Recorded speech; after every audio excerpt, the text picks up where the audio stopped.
Imagine une cour d'école américaine à l'été 1952. Les jeux se sont tus. Des panneaux piscines fermées pendent au grillage.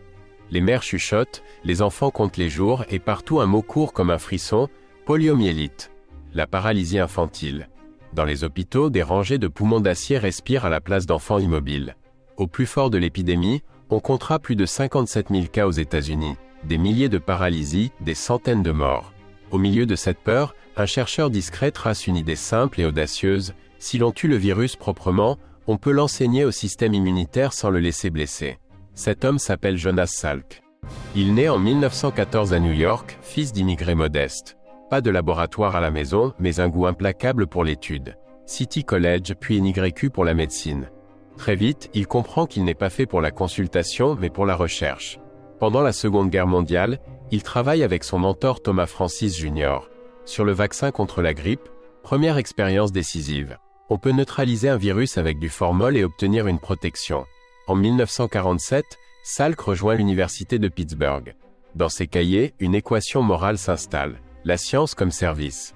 Le pays, lui, s'apprête à financer un pari géant. Depuis les années 1930, l'organisation fondée par Franklin D. Roosevelt, la National Foundation for Infantile Paralysis, surnommée la March of Dimes, a transformé la charité en recherche structurée. Des millions d'Américains glissent une pièce dans une enveloppe. Des millions de pièces deviennent du matériel, des salaires, des essais cliniques. À Pittsburgh, Salk reçoit cet argent compté et en fait de la méthode. Établir un catalogue des souches de poliovirus. Mettre au point une technique de culture sur cellules de reins de singe, inactiver parfaitement les 3 types de poliovirus, 1, 2, 3, au formaldéhyde, et prouver sur l'animal que l'immunité suit. Sa proposition est claire, presque à rebours de l'époque. Alors que d'autres, Albert Sabin, Hilary Koprowski, misent sur des virus atténués, vivants mais affaiblis, Salk choisit l'inactivé. Un virus mort, incapable de se répliquer, mais suffisamment entier pour éduquer l'immunité. Restait à convaincre la réalité. 1952 bat des records de polio. La pression est immense. Salk multiplie les essais de sécurité, affine les doses, le calendrier d'injection. L'année suivante, la March of Dimes lance ce qui deviendra le plus grand essai clinique pédiatrique de l'histoire. 1954. Près de 1,8 million d'écoliers américains, on les appellera les Polio Pioneers, reçoivent soit le vaccin, soit un placebo, soit servent de témoins observés. L'essai est randomisé, à l'aveugle, multicentrique. Les flacons sont produits par plusieurs laboratoires sous des protocoles stricts. Les échantillons remontent vers l'équipe du mentor de Salk, Thomas Francis, à l'Université du Michigan, chargé de l'évaluation. Le 12 avril 1955, à Ann Arbor, la salle retient son souffle. Thomas Francis prononce 3 mots qui voyageront partout: safe, effective, potent. Sûr, efficace, puissant. Le vaccin de Salk protège contre la paralysie. Dans la minute, les cloches sonnent, les journaux scandent des titres en capitale, la peur relâche un peu sa morsure.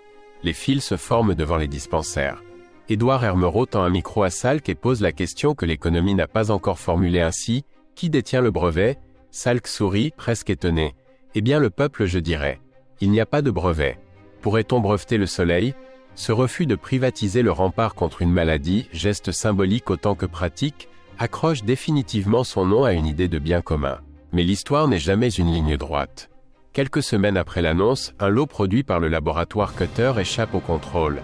Une inactivation incomplète laisse subsister du virus vivant.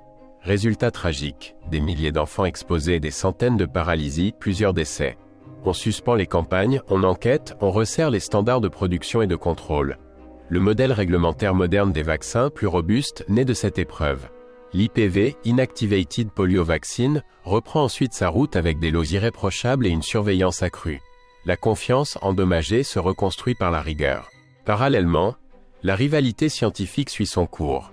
Le vaccin oral de Sabin, à virus atténué, se révèle simple à administrer, quelques gouttes sur un sucre, induit une immunité muqueuse forte, et dans un monde où la polio circule encore massivement, interrompt mieux la transmission. Dans les années 1960, beaucoup de pays basculent vers ce schéma oral. Salk, fidèle à sa logique du risque minimal, alerte sur les rares cas de paralysie post-vaccinale liés au virus atténué. L'histoire lui donnera partiellement raison. Plus tard, à mesure que la polio recule, de nombreux pays reviendront à l'inactivé pour éliminer ce risque résiduel. La vérité, comme souvent, se tient dans l'écosystème. 2 vaccins, 2 stratégies, un objectif commun. Que fait Salk, lui, après 1955? Il refuse les tapis rouges pour une autre fondation, un lieu où la science aurait le temps. En 1960, il conçoit sur une falaise de la Hoye qui regarde le Pacifique un monastère laïque pour chercheurs, le Salk Institute for Biological Studies. L'architecte Louis Kahn dessine des blocs de béton et de lumière. Au centre, un filet d'eau file vers l'horizon comme une flèche. L'Institut attire des esprits libres, Jacob, Brenner, Glick, et deviendra l'un des phares de la biologie moderne. Salk, lui, continue. Il s'intéresse au cancer, au vieillissement, à l'immunologie du VIH lorsque l'épidémie surgit. On le voit moins en conférence que dans les couloirs, demandant « Qu'est-ce que tu essaies vraiment de comprendre ?» Revenons un instant au cœur de l'invention. Pourquoi l'inactivé de Salk a-t-il tant compté? Parce qu'il a offert, dans un monde terrorisé, une sécurité conceptuelle. Un virus mort ne redevient pas vivant. Parce qu'il a imposé une discipline, standardisée, dosé précisément les 3 types, planifié des rappels. Parce qu'il a ancré une culture d'essais massifs, contrôlés, qui deviendra la norme. Et peut-être parce qu'il a attaché à la vaccination une éthique publique, la solution appartient à tous. Pendant que la science avance, la carte de la polio se réécrit. En 1988, la communauté internationale lance l'initiative mondiale pour l'éradication de la polio. Les chiffres s'effondrent. Plus de 99% de cas en moins au tournant du XXIe siècle. Des campagnes titanesques, des températures extrêmes, des zones de guerre, et dans les glacières portées à bout de bras, l'héritage de laboratoires qui ont appris à fabriquer, tester, surveiller. Salk meurt en 1995 à 84 ans. Il ne verra pas la quasi-disparition de la maladie dans la plupart des pays, mais il l'avait entrevue. Pas comme une revanche, plutôt comme la suite logique d'une idée. Un vaccin n'est pas une trouvaille, c'est une promesse tenue. On pourrait bien sûr raconter Jonas Salk comme une statue, l'homme qui refusa le brevet, celui qui sauva des milliers d'enfants. Mais ce portrait manque la moitié de sa vérité. Salk n'était ni un saint laïque, ni un publiciste, c'était un artisan de méthode. Il testait, vérifiait, répétait. Il savait qu'un protocole n'est pas une feuille de style mais une garantie, la seule manière d'éviter qu'un lot défaillant se glisse dans un bras. Il savait aussi que la reconnaissance est une chimère. Le travail est d'équipe, techniciens, infirmières, épidémiologistes, statisticiens, familles qui acceptent de participer. Et surtout, il rappelait que la science, pour être juste, doit rester reliée à ce qu'elle prétend servir. On lui attribue souvent cette ligne simple. Notre plus grande responsabilité est de laisser le monde un peu meilleur que nous l'avons trouvé. Ce n'est pas une formule, c'est une boussole. Elle explique le refus du brevet. Elle explique l'obsession du contrôle de qualité. Elle explique l'architecture même du Salk Institute où la lumière circule comme pour empêcher les angles morts. Elle explique aussi sa façon de dégonfler l'héroïsme. J'ai eu de la chance d'être au bon endroit avec les bonnes idées. Cette modestie n'efface rien. Elle met les choses à leur place. Si tu veux savoir ce qu'a ressenti un pays ce 12 avril 1955, imagine une salle de classe où l'on baisse la radio après l'annonce, et où un enfant souffle. Je pourrais aller nager cet été. La science, ce jour-là, a rapproché l'abstrait du quotidien.